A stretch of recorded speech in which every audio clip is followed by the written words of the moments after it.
Nag-request nga pala si Mrs. ng breakfast kaya ayan, gumawa tayo ng chow fan with chicken. Minarinate po natin yung chicken sa toyo, ketchup, konting sugar, paminta at paprika. And sinalang po natin ito sa air fryer hanggang sa maluto.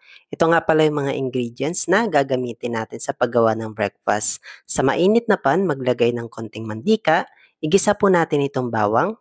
Haluing mabuti. Hintayin po natin ito hanggang sa maging crispy at iset aside po natin. Isunod po natin ilagay yung egg, haluing mabuti. At kapag ganito na, isunod na natin ilagay yung rice po natin. Yan, mix lang po natin ng mabuti.